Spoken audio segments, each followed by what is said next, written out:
Check the box. It's because of the HOA paperwork. Buy. They get their earnest money back. And now your seller has had their house off the market for, could be 3 weeks at that point. Yeah. Having missed a better buyer that would have stayed in contract. Yeah, the HOA thing we didn't talk about, and that's a big issue, I think, for both sides. Okay. Yeah, I'm curious what your opinions on that. As I said before, HOAs have been around in Texas, mandatory HOAs for about 20 years, since the early 2000s. And they have a lot of power, and they're not regulated. So they can do whatever the hell they want.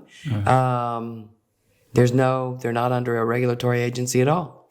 And so this business about being able to foreclose on your house if you don't keep up with their fines that they're fining you, or they're going to want you to change your fence or whatever, I think people just really need to know what's going on with that HOA. Some of them are poorly managed, don't take enough in, and then they have special assessments because they have to, we're going to have to fix that fence around the property that we didn't really budget for. So everybody gets a special assessment now.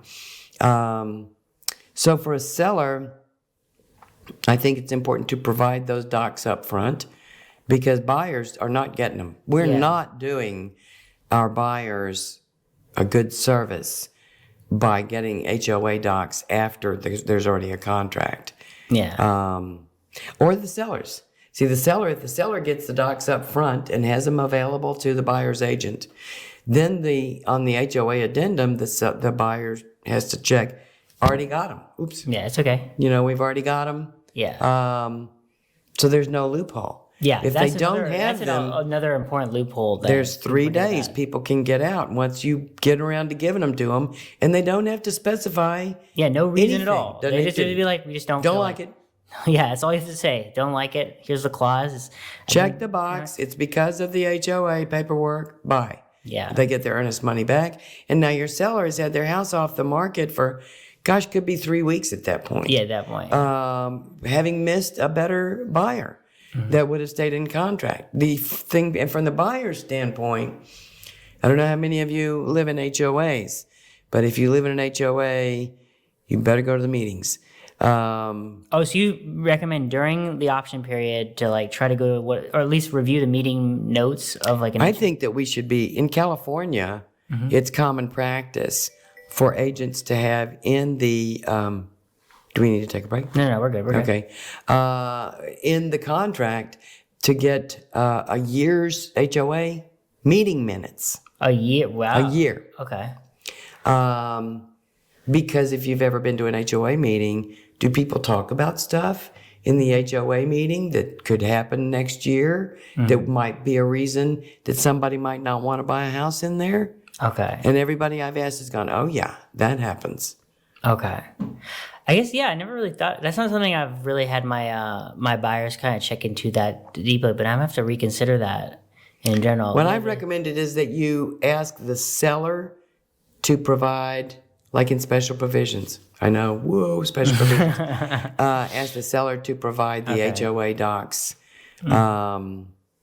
Or the meeting minutes for 6 months. Okay. At least 6 months. And now, HOAs are getting foxy about that, though. Oh, really? And they're writing real vague meeting minutes, like, discussion was had, 10 minutes, So, but I mean, as much information as you can find out, because a lot of people have bought houses and found out stuff, it was too late. They were moved in, and they find out things, they didn't have the money to do something, or there's this lawsuit they just...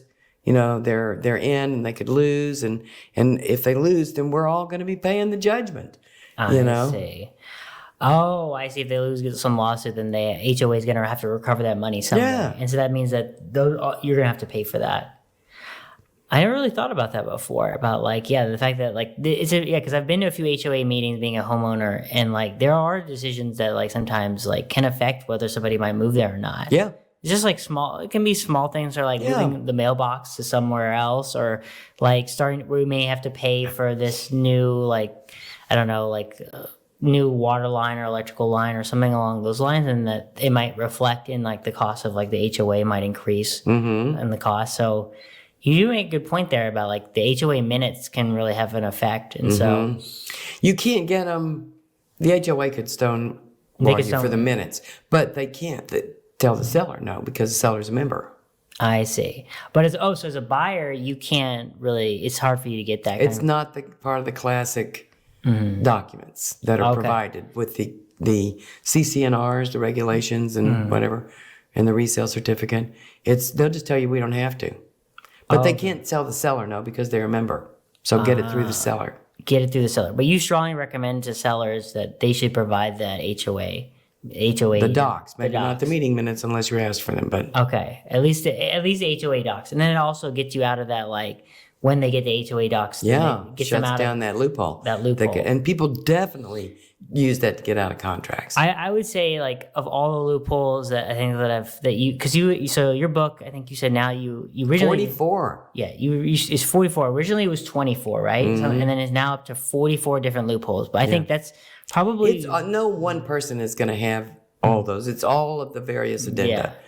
And seller financing and loan addendum, all loan assumption, and all those things. Nobody's going to do all those things. But just in the whole series, there are 44 ways for a buyer to say, sorry, I'm out and I'm taking my earnest money. Yeah, I think that's probably the one that most people that people don't really kind of forget about, and they only learn about it when it's been used against them, and then they learn better to close off that loophole. So it's probably the two loopholes I really work on closing off is having the seller's inspection. That's not so much a loophole, but and then having the HOA docs ready. Yeah, I was shocked. I think I was looking at your podcast program, your YouTube, and I think you were talking about that you're still seeing agents who don't provide the seller's disclosure up front. And that's a 7-day easy loophole. Yeah, that's a 7-day easy loophole. It's surprisingly shocking how often it's more of just laziness. See, the ineptitude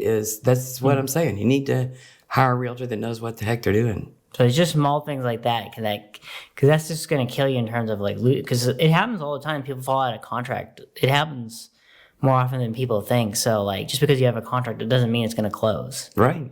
And especially in my space in the commercial world, I've learned that until you really pass the feasibility, and even then, there's still a strong chance it may not go through. Yeah. Until it's done, you can't start counting the money. No. I've definitely learned that over the years.